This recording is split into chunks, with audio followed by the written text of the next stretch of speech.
আমাকে বাঁচাও প্লিজ।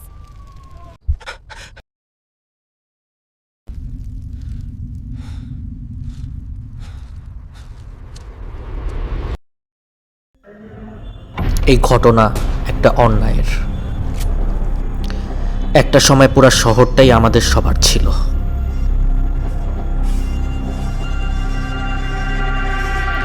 আজ আমরা এই শহরটারই বিরুদ্ধে। ন্যায় বিচার এখনো পাওয়া যায় না এই শহরে, কিন্তু আমরা তো শুধু ন্যায় বিচারটাই চেয়েছিলাম।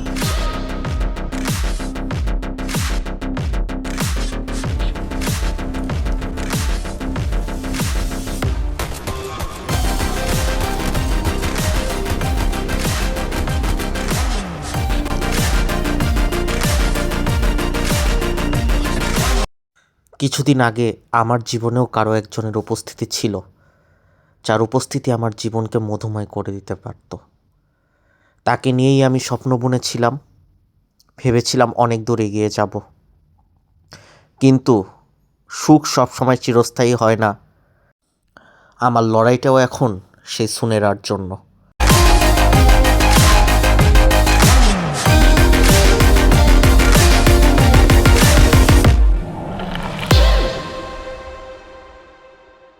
শুধুমাত্র একটা মেয়ের জন্য আমাদের বড় ভাইয়ের সাথে পাঙ্গা নিয়ে অনেক ভুল করেছিস। এর জন্য তোকে পস্তাতে হবে। আমাকে নিয়ে তোর চিন্তা করতে হবে না। সুনেরার হত্যার প্রতিশোধে তোদের সবাইকে শেষ করে দিব।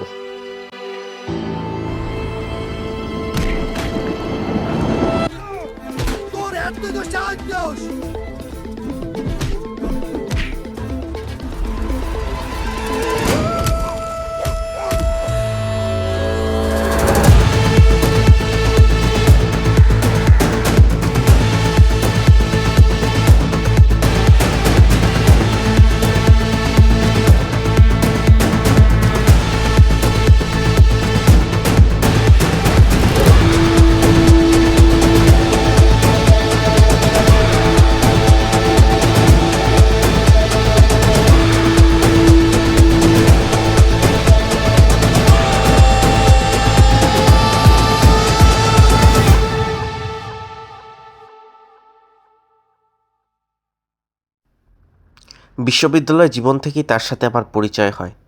ধীরে ধীরে আমাদের মধ্যে একটা ভালোবাসা তৈরি হয় এবং আমরা বিয়ে করে ফেলি। নতুন সংসার তৈরি হয় আমাদের। সেই সংসার ঘিরে, সংসার বুনে আমরা স্বপ্ন দেখা শুরু করি এবং আমাদের সবচেয়ে ভালো সময় কাটাতে থাকি। কিন্তু ওই যে বলেছিলাম না, সুখ সব সময় চিরস্থায়ী হয় না। ছোট্ট একটা সংসার আমাদের ছিল, অনেক সুন্দর একটা ঘর। প্রত্যেক দিন আমাদের খুব সুন্দর সময় যেত। আস্তে আস্তে ভালোভাবেই দিনগুলো কাটছিল, খুব আনন্দের সাথে। আমাদের ঘরটা অনেক সুন্দর ছিল, শহরের একদম মাঝখানের একটা জায়গা, এবং খুব সুন্দর করে যত্ন করে বানানো আমাদের ঘর। একদিন রাতে অনেকগুলা গুলি এসে আমাদের বাড়ি সহ শহরের প্রায় সব বাড়িতে আছড়ে পড়ে। সারা রাত চলে তাণ্ডব লীলা। আমার চোখের সামনে আমার স্ত্রীকে হসপিটালে নিয়ে যায়। তার হাতটি আমি শেষবারের জন্য ধরতে পারি না। পরক্ষণে আমার স্ত্রী হসপিটালে মৃত্যুবরণ করে।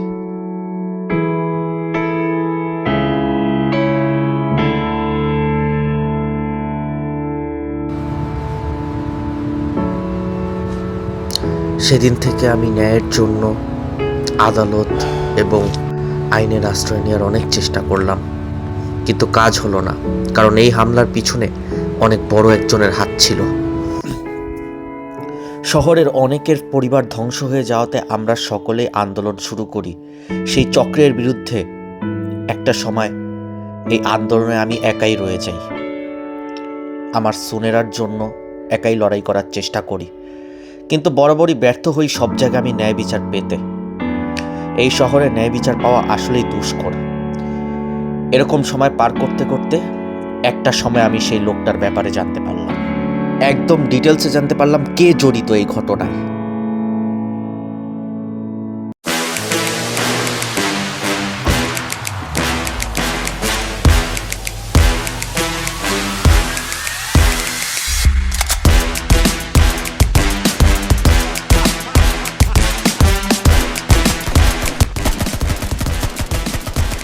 ইন্টারন্যাশনাল মাফিয়াদের সর্দার অভ্র খুবই ডেঞ্জারাস এবং ভয়ঙ্কর, এবং টাকার লোভ তার অনেক।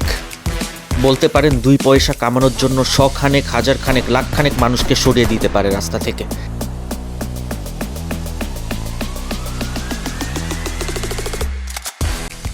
আজকে শহরের জায়গায় জায়গায় এই লোকটার জন্যই আমি হন্য হয়ে চারপাশে খুঁজছি এবং যাকে পারছি তাকে জিজ্ঞেস করছি, কারণ যত দ্রুত সম্ভব এই প্রতিশোধটা যেভাবেই হোক আমাকে পূরণ করতেই হবে।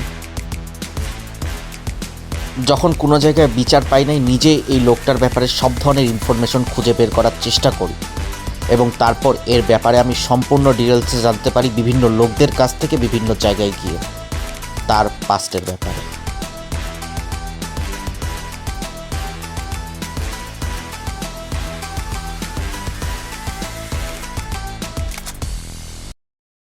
বিভিন্ন জায়গা থেকে ইনফরমেশন নিয়ে এই অভ্র নামের গ্যাংস্টারের ব্যাপারে যে জানতে পেরেছি, একজন সাধারণ বাচ্চার মতোই শৈশব জীবন শুরু করেছে। পরবর্তীতে ছাত্র জীবনেও বন্ধু বান্ধবীদের সাথে একটা ভালো সময় পার করেছিল। লেখাপড়ায় খুব ভালো ছিল এবং এর পাশাপাশি খুব উৎফুল্ল ছিল এবং অনেক সাধারণ জীবনযাপন পার করত। এমনকি একটি পরিবার ছিল, বাবা এবং মা সহ, এবং নিজের বাবা মাকে অনেক বেশি ভালোবাসত অভ্র নামের এই ছেলেটা। অনেক স্টাইলিশও ছিল, কিন্তু একটা সময় শহরের একটা পলিটিক্যাল দাঙ্গায় তার বাবা মাকে সে হারিয়ে ফেলে চিরদিনের জন্য। তারপর হয়ে যায় সে পাগল প্রায়, এবং যে কোনো ছোট ছোট ম্যাটারে যে কোনো কারোর সাথে লড়াই করত। এভাবে করে সে একটা টাইমে হয়ে গেল আন্ডারওয়ার্ল্ডের স্ট্রিট ফাইটার।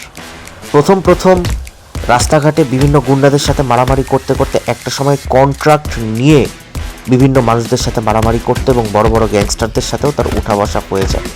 এভাবে করতে করতে একসময় সে হয়ে যায় বিখ্যাত ইন্টারন্যাশনাল মাফিয়া এবং একজন বড় সড়ো রকমের অস্ত্র ব্যবসায়ী। এবং এত ভয়ঙ্কর অস্ত্র ব্যবসায়ী হয় যে সকলেই তাকে ভয় পাওয়া শুরু করে।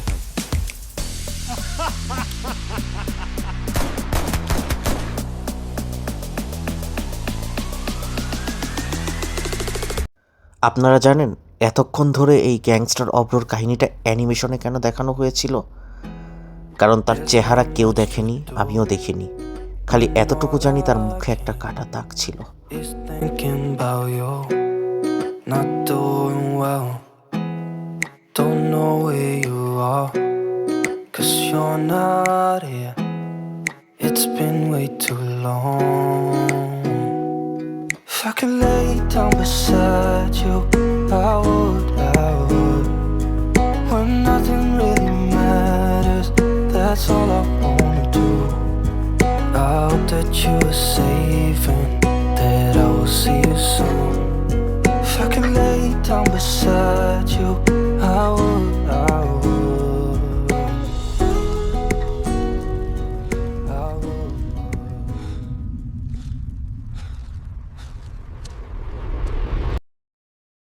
গত মাসে ঘটে যাওয়া শহরের 23টি বাসায় রকেট বোমা হামলার মূল আসামি অভ্র এবং মৃণালকে খুঁজছে পুলিশ। এই অপরাধীদের সন্ধান দিলে দেয়া হবে নগদ পুরস্কার। এত সকল খবরের মধ্যেও আমার মনে একটা প্রশ্নই ছিল, অভ্র যত বড়ই গ্যাংস্টার হোক না কেন, এই এত বড় খারাপ কাজটা সে কেন করলো? প্রথমত, বিভিন্ন জায়গায় ঘুরে আমি এই প্রশ্নের উত্তরই খুঁজে বের করার চেষ্টা করলাম, কেন অভ্র এই কাজটি করেছিল। এবং এই উত্তরটা বিভিন্ন জায়গা থেকে, বিভিন্ন মানুষের কাছ থেকে এবং আশেপাশের অনেক ইনফরমারের কাছ থেকে জানতে পারলাম যে সে শুধুমাত্র তার একটা সাধারণ মিসাইলের টেস্টিংয়ের জন্য এতগুলা পরিবারকে ধ্বংস করে দিয়েছিল। দ্বিতীয়ত, আমি চিন্তা করতে থাকলাম এর প্রতিশোধ আমি নিব এবং সেটি কিভাবে নিব। সেই সময়কার ঘটনা, অভ্র জাহাজে ঘুরে ঘুরে বিভিন্ন দেশে গিয়ে বিভিন্ন জায়গা থেকে বৈদেশিক অস্ত্র খরিদ করত তার আধিপত্য বিস্তারের জন্য, এবং এই অস্ত্র খরিদ করতে তাকে সবচেয়ে বেশি হেল্প করত মৃণাল নামের সেই শীর্ষ সন্ত্রাসীটা, যে খবরে বরাবরই মোস্ট ওয়ান্টেড ছিল। তারা সেই সময় একটা নির্দিষ্ট বন্দুক খরিদ করেছিল। মৃণাল অভ্রকে সেই বন্দুকের লিঙ্ক আপটা দেয় এবং একসাথে তারা এই আরপিজি খরিদ করে, যেটা দিয়ে তারা তাদের শত্রুর আধিপত্য ধ্বংস করার প্ল্যান করে। কিন্তু বিদেশি অস্ত্র তো সব হাতে পাইলাম, এখন এটা টেস্ট কইরা দেখো।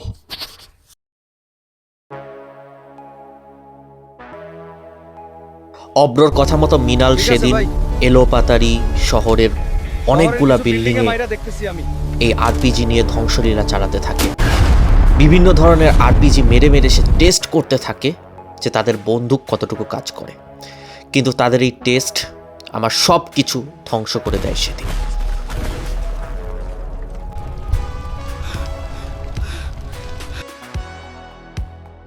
অতঃপর আমি প্রতিশোধ নেয়ার সব ধরনের পরিকল্পনা শুরু করি। ওই সময় আমি আমার লাইফটাকে অন্যরকমভাবে করে ফেলি এবং আমার ঘটনা থেকে আপনারা 2-3 রকমের জিনিস শিক্ষা পাবেন।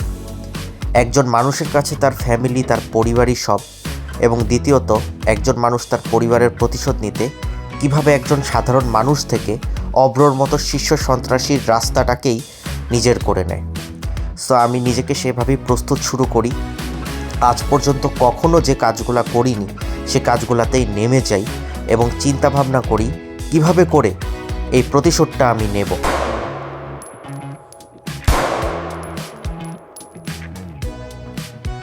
নিজেকে আয়নায় দেখে নিজেই চিনতে পারছিলাম না, কেমন জানি অদ্ভুত লাগছিল নিজেকে, বুঝে উঠতে পারছিলাম না কি করব। কিন্তু তবুও আমি আমার প্রতিশোধের জন্য সব ধরনের প্র্যাকটিস জারি রেখে দিলাম এবং নিজেকে শতভাগ প্রস্তুত করলাম অব্রর পুরা গ্যাংকে এবং পুরা চক্রকে, পুরা সিন্ডিকেটকে আমি নিজ হাতে ধ্বংস করে দিব।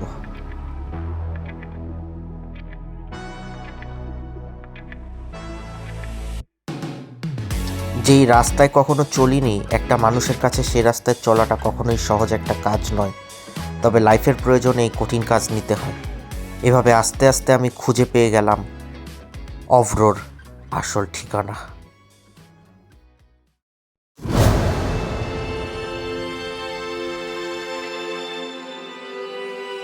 এবং এই জোনের মধ্যে এসেই সবার আগে আমি পেয়ে গেলাম সেই মৃণালকে, যে এই ধ্বংসলীলাটা মূলত চালিয়েছিল। মৃণালকে সেখানেই আমি ইমিডিয়েটলি সরিয়ে ফেলি এই দুনিয়া থেকে, প্রতিশোধ স্বরূপ। কিন্তু যার নির্দেশে মৃণাল এই কাজটা করেছে তাকে সরানো এখনো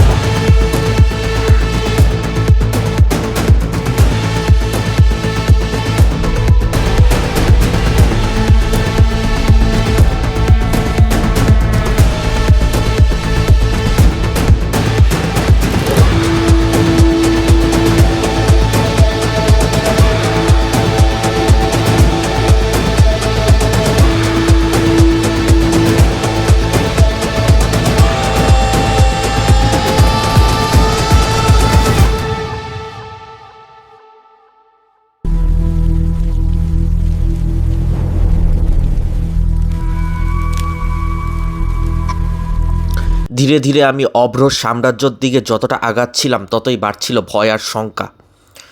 কারণ এত বড় একটা ক্রিমিনাল না জানি কী পরিমাণ ব্যাকআপ আমার সামনে দাঁড় করাবে।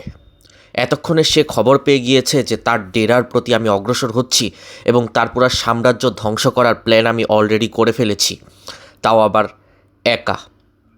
অব্রর সাম্রাজ্যে ঢোকার রাস্তাটা খুব একটা সহজ ছিল না। খুব একটা সহজ বললে ভুল হবে, কারণ এই ক্ষেত্রে সহজ শব্দটা আসেই না, অনেক কঠিন রাস্তা ছিল। এবং হঠাৎ করে আমি এসে দেখলাম অব্র তার পুরা ভয়ঙ্কর কমান্ডো বাহিনীকে আমার সামনে দাঁড় করিয়েছে। বিশাল বড় একটা বহর আমার সামনে তখন দাঁড়ানো, তাদের সামনে আমি একা শুধুমাত্র কভার নিয়ে। তবুও কোনো রকমে বন্দুকটা হাতে নিয়ে কভার নিয়েই আমি প্রাথমিকভাবে যারা দৌড়ে এসেছিল তাদেরকে গুলি করে এখান থেকে সরিয়ে দিলাম। তারপর যখন আমি বুঝতে পারলাম যে পরবর্তী বাহিনীটা অনেক বেশি স্ট্রং, তাই তাদের বিরুদ্ধে আমাকেও কভার নিয়েই ফায়ারিং শুরু করতে হলো। সেই ফায়ারিংয়ের রাস্তাটা অনেক কঠিন ছিল এবং কন্টিনিউয়াসলি চারদিকে গুলি ঝরছিল। কোনো রকমে নিজেকে বাঁচিয়ে আমিও গুলি করছিলাম, কতটুকু তাদের সাথে পেরে ওঠা যায়।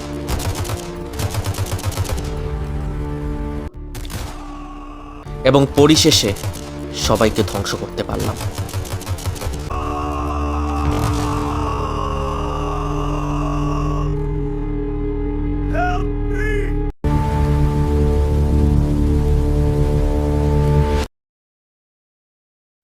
সেখানে যাদেরকে কুপকাত করেছিলাম তাদের মধ্যে একজনকে জিজ্ঞেস করে আমি আরও অদ্ভুত খবর জানতে পারলাম। অভ্রর কাছে আপনাকে পৌঁছাতে পারবে চোরা গিরগিট এবং বারুদ আসলাম। চোরা গিরগিট আর বারুদ আসলাম অভ্রর এই অপরাধ সাম্রাজ্যের অন্যতম দুই সাথী এবং অন্যতম পিলার। এর মধ্যে চোরা গিরগিট তার ক্যারিয়ারটা শুরু করেছিল পকেট মার হওয়ার মাধ্যমে এবং বিভিন্ন জায়গায় টুকটাক চুরি ছিনতাইয়ের মাধ্যমে, বিশেষ করে ট্রেনে ট্রেনে মানুষের পকেট থেকে মানিব্যাগ চুরি করত সে। আস্তে আস্তে সে চলে গেল অস্ত্রের চোরাচালানে, বিশেষ করে বর্ডার এলাকাতে তার প্রভাব ছিল বেশি। অভ্রকে এই সেক্টরে সবচেয়ে বেশি হেল্প করত সে। অপরদিকে বারুদ আসলামের মূল নাম হচ্ছে আসলাম খান এবং সে জায়গায় জায়গায় বারুদ বিস্ফোরণ করায়। তবে তার কাহিনী আরও মজার। সে তার ক্যারিয়ার শুরু করেছিল গরু চুরির মাধ্যমে। গ্রামে গঞ্জে মানুষের বাসার থেকে গরু চুরি করে নিয়ে পালাতো এবং মানুষের ধাওয়া খেত। এই গরু চুরি করতে করতে একটা সময়ে তার নাম হয়ে যায় গরুচোর আসলাম হিসেবে, কিন্তু পরবর্তীতে সে বারুদের ব্যবসায় ঢুকে তার নাম হয়ে যায় বারুদ আসলাম এবং জায়গায় জায়গায় যেটা বলেছিলাম সে গুলি করে দিত এবং বারুদ ফুটাতো এবং এভাবে করে আস্তে আস্তে সে হয়ে গেল অভ্রর অন্যতম রাইট হ্যান্ড এবং অভ্র এই মানুষটাকে সবচেয়ে বেশি পছন্দ করে এবং এভাবে করে সে হয়ে গেল শীর্ষ সন্ত্রাসী বারুদ আসলাম।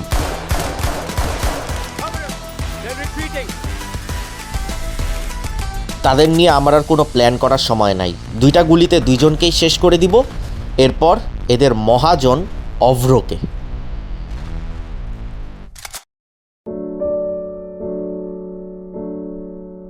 ও অনেক দূর চলে এস, যা শেষ করে দিয়ে আয়।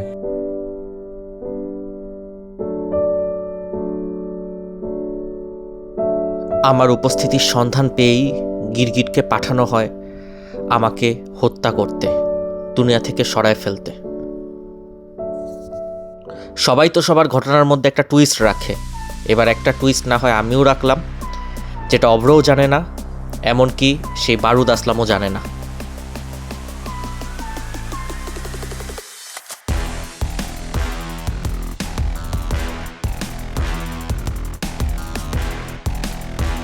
বারুদ আসলাম যেই চোরা গিরগিটকে আমাকে মারতে পাঠিয়েছিল সে তো আমারই লোক।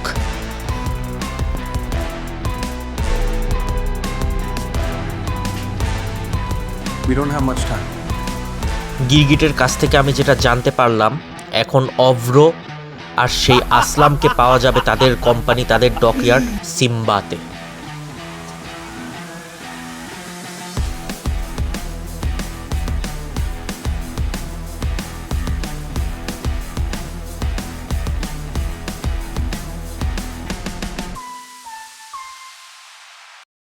ফাইনালি আমি পৌঁছায় গেলাম বারুদ আসলামের সামনে এবং তারপর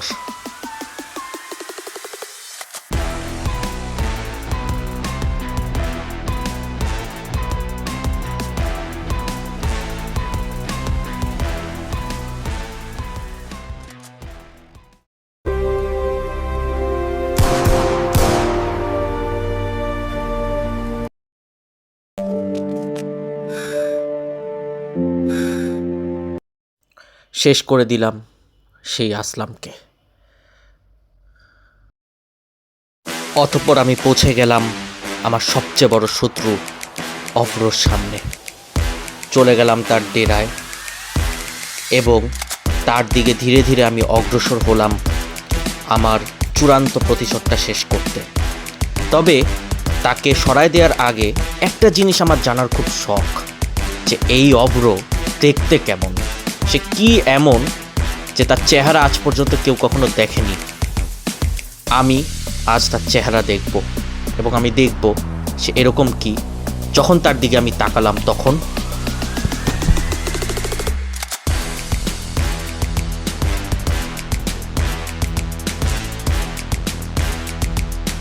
অবিশ্বাস্যভাবে এই অভ্র দেখতে পুরোপুরি আমার মতো। আমি বেশ অবাক হয়ে গেলাম। এতদিন ধরে যে মানুষটার খোঁজ আমরা করছি, এতগুলা মানুষ যার চেহারার ব্যাপারে জানে না শুধু তার দলের লোক ছাড়া, এমনকি যার বিরুদ্ধে এতদিন যুদ্ধ করে আমিও জানতাম না যেই লোকটা দেখতে কেমন, অবিশ্বাস্যভাবে তার চেহারা হুবহু আমার মতো।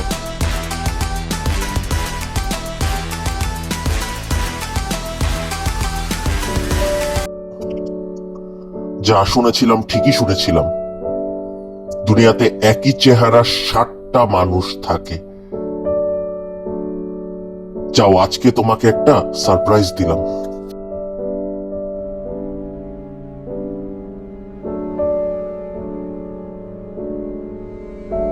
দেখতে চাও সারপ্রাইজটা কি?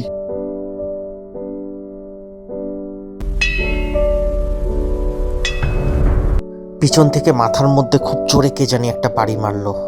শুরুতে আমি একবার অবরোধ দিকে তাকালাম। পিছে তো দেখো। পিছে তাকিয়ে আমি দেখলাম সুনেরা। সে আমাকে মাথার পিছে আঘাত করেছে, যার জন্য এত লড়াই করলাম। শেষ আঘাতটা সেই করলো। কেন এই কাজটা করলো তা আমি জানি না।